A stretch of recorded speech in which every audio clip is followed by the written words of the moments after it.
Hi welcome back to my channel. ఈ రోజు కథ ప్రేమ పరిచయమై 118వ భాగాన్ని వినేద్దాం. తేజ్న అతను అని దాత్రి కళ్ళు అంత పెద్దవి చేసి చూసింది. హా దాత్రి అని శౌర్య అటే చూస్తున్నాడు. తేజ్ మాటలు కాస్త పెద్దగా రావడంతో శౌర్యకి వినిపించాయి. కానీ ప్రదా మాటలు చిన్నగా ఉండడంతో దాత్రి తనని అబ్జర్వ్ చేస్తుంది. శౌర్య దాత్రి ఒకరినొకరు చూసుకుని అక్కడ వాళ్ళు మాట్లాడుకునేది వీళ్ళు చెప్పుకుంటూ ఉన్నారు. తేజ్ మాటలు శౌర్య, ప్రదా మాటలు దాత్రి కన్వే చేసుకుంటున్నారు. అసలు ఎందుకు ఏడుస్తున్నావు? ఎవరు నువ్వు? సమాధానం చెప్పవేంటి అంటాడు తేజ్. నన్ను చెరబట్టిందే కాక ఇలా అరుస్తున్నావేంటి నరుడా? ఓ అభాగ్యురాలి ఉసురు పోసుకుంటున్నావు అని ముక్కు పిండుకొని తెలుగు సీరియల్ లెవెల్ యాక్టింగ్ని మించిపోతూ ఏడ్చింది ప్రదా. తేజ్ ఫ్రస్ట్రేట్ అవుతూ, ఉసురేంటి ఉసురు? పిచ్చి పిచ్చిగా మాట్లాడుకు అన్నాడు. నువ్వు తిన్నగా ఉండు నరుడా, నా మాటల్ని తీసి పారేసినట్టు మాట్లాడకు. మరేదే, ఎవరిని మాటలతో పొడుస్తున్నారు? కొంపతీసి నువ్వు నిజంగానే పిచ్చిదానివా అన్నాడు. ఊరుకుంటున్నాను కదా అని ఊరుకుక్కలు మొరిగేది కూడా వినపడకుండా అరవకు. నువ్వు నన్ను చెరబట్టావు, దానికి శిక్ష తప్పదు నరుడా నీకు. ఏ న్యాయసభలో మేడం ఊరుకుంటే ఎక్కువ చేస్తున్నావు తెలుసా? సైన్య సభలో నిన్ను కొల్లబొడిచి చిత్రవధ చేస్తారు అంది. వాట్, మతుందా? అసలు ఏమైందని ఇంత ఓవర్ చేస్తున్నావు? ఆ అమ్మాయివేనా నువ్వు? ఇంత అర్ధరాత్రి ఇక్కడ పడుకున్నదే కాక పొరపాటున కూర్చుని ఏదో మెత్తటి పరుపులా ఉందే అనుకుని చక్కగా సావధానంగా ఫోన్ చూసుకున్నాను. దానికే నేను అదిరిపడేలా అరిచి నువ్వు కదలటం వల్ల అనుకోకుండా భూమాతకి ముద్దిచ్చి ఎట్టకేలకి లేచి నించున్నాను. కానీ నువ్వు ఏమైందని అలా శోకండాలు పెడుతున్నావు అంటూ కయ్యమన్నాడు తేజ్. దాన్నే చెరచడం అంటారు నడురా. నా ప్రేమేం లేకుండా నువ్వు నన్ను ముట్టుకున్నావు అంటూ ఏడుపు అందుకుంది. అమ్మా తల్లి, ప్లీజ్ దయచేసి అలా ఏడవకు. ఎవరైనా వస్తే నన్ను కొట్టినా కొడతారు అని ఆగి, ఫర్ ద ఫస్ట్ టైం నీ ఏడుపు చూస్తుంటే అమ్మాయిల మీద చిరాకు వస్తుంది నాకు. చేసిందంతా చేసి ఇప్పుడు నన్ను దెప్పి పొడుస్తున్నావా నరుడా? అయ్యో రోమ, నా అసహనం చూపిస్తుంటే దెప్పి పొడుస్తున్నావంటావేంటి? అలా అంటారా మీ భాషలో అంటూ కోపం వెళ్ళగక్కాడు. నువ్వు పెద్ద మాయగాడిలా ఉన్నావు.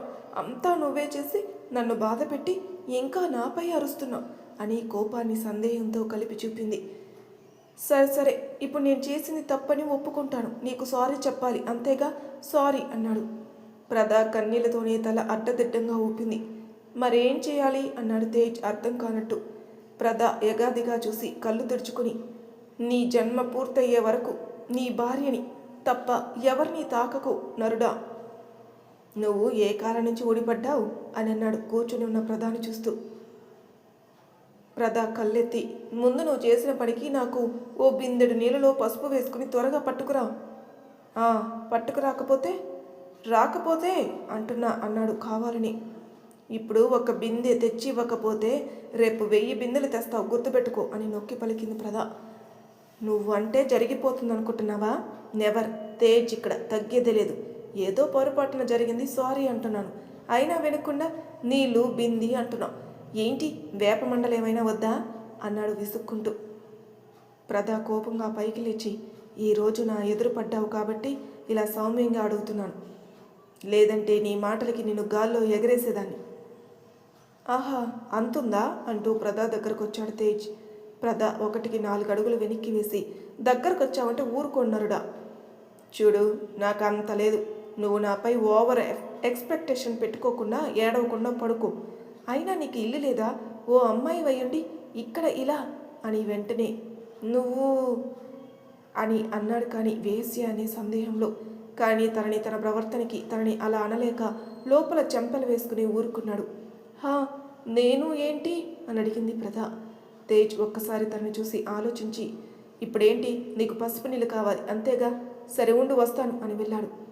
ప్రదా వెళ్ళే తేజ్ వైపు చూసి, నువ్వు నా నిద్రకి భంగం కలిగించినందుకు నరుడా నీకు ఈ పని. ఇంత రాత్రి నువ్వు ఊళ్ళోకి వెళ్ళి పసుపు నీళ్ళు తెచ్చి ఇచ్చేసరికి అని నవ్వుకుంటూ కింద పక్క సర్దుకుంటూ ఉంది.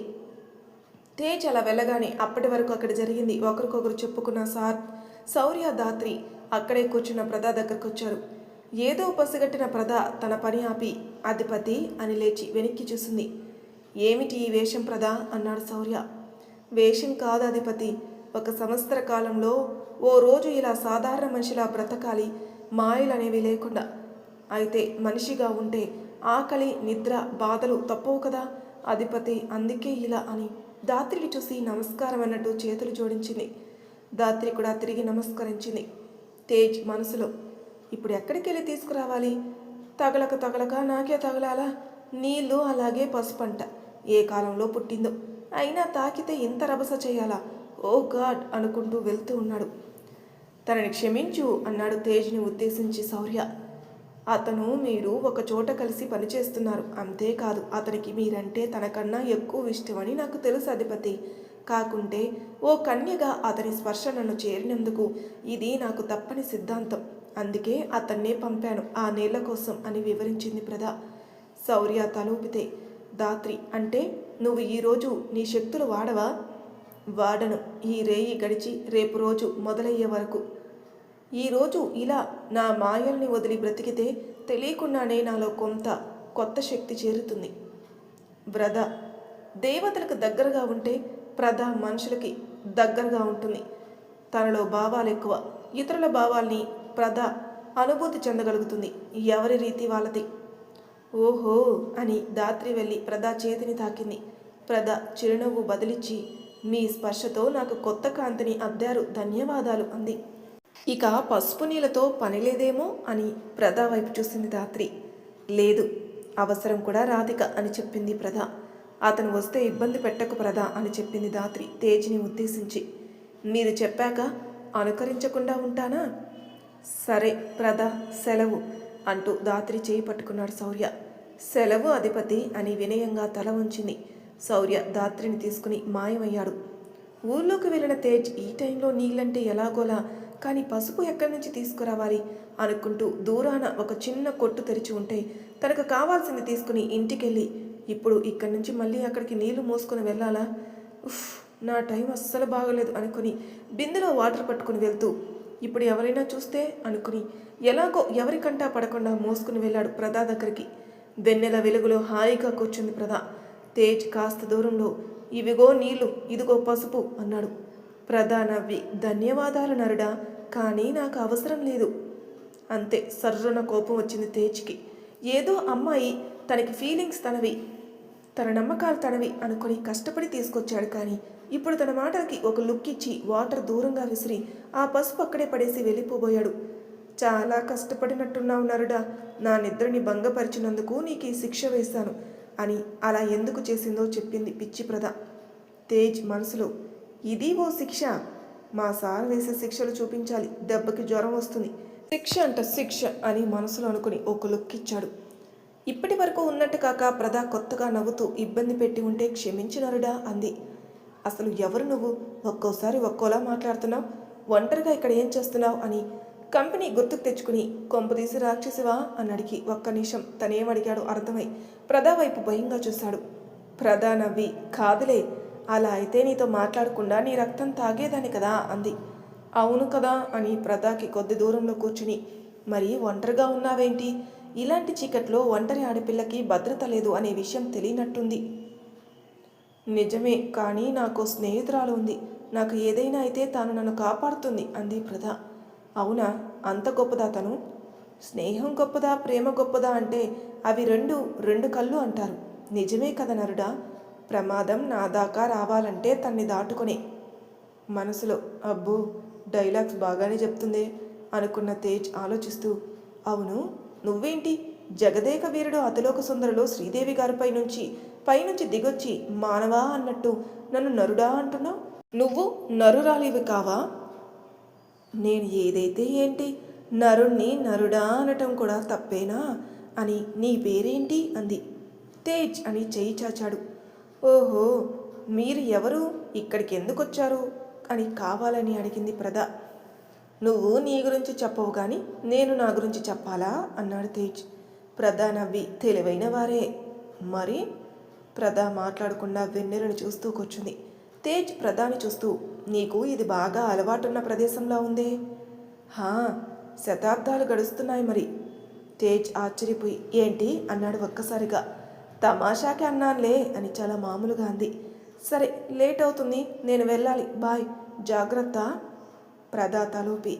నువ్వు జాగ్రత్త నరుడా, అప్పుడప్పుడు కాస్త చూసుకో అని కళ్ళు మూసుకుంది. తేజ్ వెటకారం అని అనుకుని కొద్దిగా దూరం వచ్చి వెంటనే మళ్ళీ ప్రదా వైపుకి పరుగున దూసుకుని వెళ్ళాడు. కళ్ళు మూసుకున్న ప్రద తన వైపుకి ఏదో వస్తున్నట్టు అనిపించడంతో కళ్ళు తెరవకుండానే మీదకొచ్చిన వ్యక్తి గొంతు పట్టుకుంది. ఆ ఆ అంటూ తేజ్ అరుస్తుంటే అప్పుడు కళ్ళు తెరిచి నువ్వేంటిలా అని గొంతు వదిలింది ప్రద. నువ్వు రాములవ్వమి అని తెలియక భయపెడదామని వచ్చాను, కానీ నువ్వు నాకు పిండం పెట్టబోయావే. అలాంటి మాటలు మాట్లాడక తిన్నగా నీ దారిన నువ్వు పో, నన్ను ఎలా కాపాడుకోవాలో నాకు తెలుసు అంది. నాకు అర్థమైందమ్మా నీ స్టామినా. ఈ ఊళ్ళో అమ్మాయిలు పెద్ద కత్తుల్లో ఉన్నారు అన్నాడు. పెడార్థాలు తీయకునరుడా, దెబ్బలు తింటావు. తేజ్ భయపడుతున్నట్టు జంకి నాకేం భయం లేదు అని సరిగ్గా నించున్నాడు. దయచేసి నన్ను ఈ ఒక్కరోజైనా కాస్త ప్రశాంతంగా ఈ ప్రకృతిని ఆస్వాదించని నరుడా అంది. ఒక్కరోజా? అదేంటి మరి రోజు? నీకెందుకయ్యా, పో ఇక్కడి నుంచి. ఇదేం మీ అడ్డా కాదు కదండి అని తను ఎవరో తెలుసుకోవాలన్నట్టు అడిగాడు. నా అడ్డా కాకపోతే మీరు వదిలిపోరా అండి అని పైకి లేచింది. తేజ్ సందేహంగా చూస్తూ ఎవరితోనూ ఏంటి తిన ధైర్యం అనుకుని ఆలోచిస్తూ నాకెందుకులే అనుకుంటూ మీరు విశ్రాంతి తీసుకోండి అని వెనక్కి నడుస్తూ డౌట్గా ప్రదాని చూస్తూనే వెనక్కి తిరిగి వెళ్ళాడు తేజ్. ప్రద ఆ రాత్రిని వెన్నెల ఊయలలో తన రోజుని గడిపేసింది. తేజ్ ఇంటికి వచ్చేసి వాళ్ళ చీఫ్ పెట్టిన డేటాని ఆల్రెడీ డౌన్లోడ్ పెట్టుకోవడంతో దాన్నే చూస్తూ అనుకోకుండా ప్రదాని గుర్తుకు తెచ్చుకొని అయ్యో కనీసం తన పేరు కూడా అడగలేదే అనుకున్నాడు. వెంటనే అమ్మాయిలకి ఎంత దూరంగా ఉంటే అంత మంచిది, పైగా రాత్రి కనిపించే అమ్మాయిలకి అని తల కొట్టుకుని నిద్రపోతున్న రామ్ వైపు ఒకసారి చూసి పెళ్ళి వద్దు ఏమీ వద్దు అని నా అభిప్రాయాన్ని రుద్దేస్తూ వీడిని కూడా ఇబ్బంది పెట్టేస్తున్నానా నేను అనుకుని ఆలోచిస్తూనే తన పనిలో తను పడ్డాడు. శౌర్య దాత్రి వాళ్ళిద్దరూ తమ ఏకాంతాన్ని వదులుకోలేక గదికి చేరి ఒకరి సమక్షంలో ఒకరు ఉండడమే పెద్ద హాయి అన్నట్టు తనువులకి విశ్రాంతినిచ్చారు. ఉదయం విచిత్రంగా యామిని గారు లేచేసరికి దాత్రి ఇంటి ముందు పెద్ద ముగ్గు పెట్టి ముగ్గుని తదేకంగా చూస్తూ నవ్వుతూ వెనక్కి తిరిగేసరికి యామిని గారు ఆశ్చర్యపోయి ఎన్నింటికి లేచావమ్మాయి, ఎందుకింత కష్టం నీకు? మన పనిలో మనకి కష్టమే ఉంటుంది పెద్దత్తయ్య. యామిని తలూపి సరేలే దాత్రి, నేను టీ పెట్టి తెస్తాన్రా. మీరు పెట్టండి అత్తయ్య, నేనేమో నా ఈ హెయిర్ని అలా అలా ఈ టవల్తో మర్దన చేసి ఓ ఆకారానికి మలుచుకొని వస్తాను అని వెళ్ళింది. దాత్రి మాటల అర్థం కాసేపటికి అర్థం అవడంతో మాకు భలే కోడలు దొరికిందే అనుకుని నవ్వుకుంటూ వంటగదికి వెళ్ళారు. దాత్రి చకచక గదికెళ్ళేసరికి శౌర్య బెడ్పై లేడు. దానితో మా సాబ్ లేచేశారనుకుంటా అనుకుని హెయిర్ని తుడుచుకుంటూ ఉంది. ఇంతలో శౌర్య టవల్తో గదికొచ్చాడు. శౌర్య రావడంతో తల పక్కకి తిప్పి అర్ధనగ్నంగా ఉన్న శౌర్యాన్ని చూసి వెంటనే తను ఓ పక్కకి తిరిగిపోయి కంగారుగా ఏంటి సార్ మాకు ఈ దర్శనం అంది. శౌర్య ఓసారి దాత్రి వైపు చూసి తను సిగ్గుపడుతుందో లేక తనకి సిగ్గు లేదు అంటుందో అర్థం కాక దర్శనమిచ్చేది దర్శించుకోమనే కదా అంటూ కబోర్డ్లో అంతా చూసి క్లోజ్ చేస్తూ నా డ్రెస్సెస్ ఎక్కడున్నాయి అన్నాడు. నీ బట్టలు లేవా ఏంటి శౌర్య అంటూ కబోర్డ్ దగ్గరికి వెళ్ళి ఓపెన్ చేసేంతలో శౌర్య దాత్రి చుట్టూ చెయ్యేసి తన కురులకి తల ఆనించి ఏంటి దాత్రి ఈరోజు చీర కట్టావు, కొత్తగా ఉన్నావు? పొద్దు నేను నాకు గిలిగింతలు పెట్టక దూరంగా ఉండదు బలా అని సీరియస్ టోన్లో సీరియస్గా చెప్పింది. పెళ్ళైనా ఏంటో ఈ బ్రహ్మచార్యం అంటూ దూరం జరిగాడు. దాత్రి కబోర్డ్లో పైన ర్యాక్లో శౌర్య బట్టలు కనపడడంతో ఉన్నాయిగా అంటూ అందుకోబోయింది. కావాలనే దాత్రిని చూసి బట్టలను పైన సెల్ఫ్లో పెట్టి కబోర్డ్ క్లోజ్ చేసిన శౌర్య ఇప్పుడు దాత్రి వాటిని అందుకునే సమయంలో తన పెదవులకి సరికొత్త స్థానాన్ని పరిచయం చేస్తూనే దాత్రి తనువుకి తెలియని పరవశాన్ని పరిచయం చేస్తాడు. శౌర్య చేసిన పనికి ఒక్క క్షణం కాలం ఆగిపోయినట్టు నిలిచిపోయిన దాత్రి వెంటనే అదిరిపడి టక్కున చేతులు దించి వెనక్కి తిరిగి ఏం చేస్తున్నావు శౌర్య అని కళ్ళు పెద్దవి చేసి వణుకుతున్న గొంతుతో అడిగింది. శౌర్య నవ్వుతూ దాత్రికి దగ్గరగా వచ్చి ఒక పాప క్యూట్గా ఉంటే ముద్దిస్తున్నాం కదా దాత్రి అని దీర్ఘం తీశాడు శౌర్య. దానికి దీనికి సంబంధం ఏంటి అని ప్రశ్నించింది.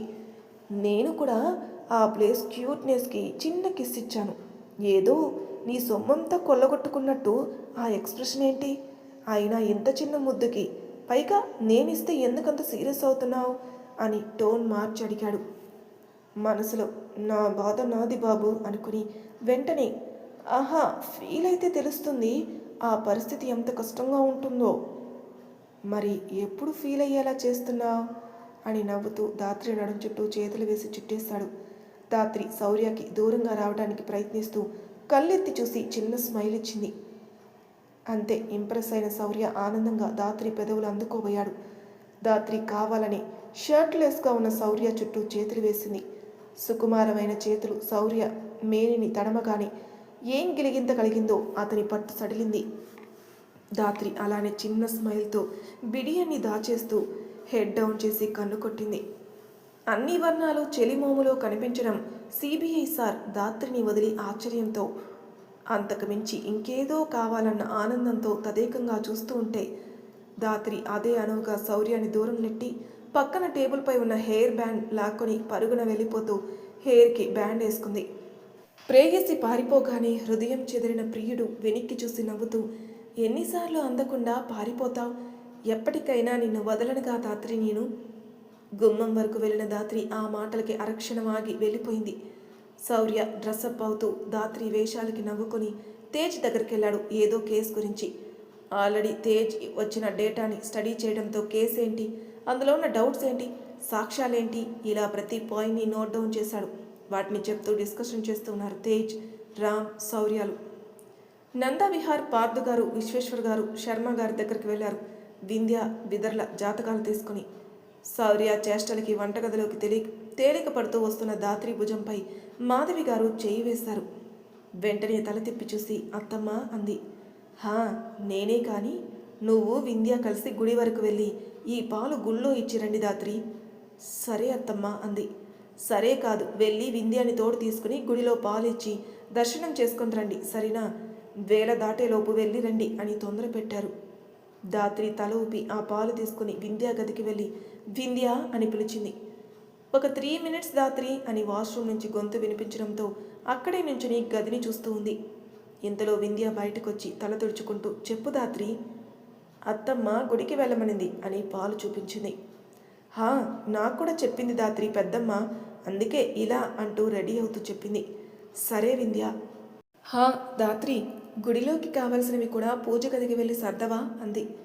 సరే అని వెళ్ళి సర్దింది ధాత్రి. ఆ తర్వాత ఇద్దరూ కలిసి గుడికి వెళ్ళి ఆ పాలు పూజారి గారికి ఇచ్చి దర్శనం చేసుకున్నారు.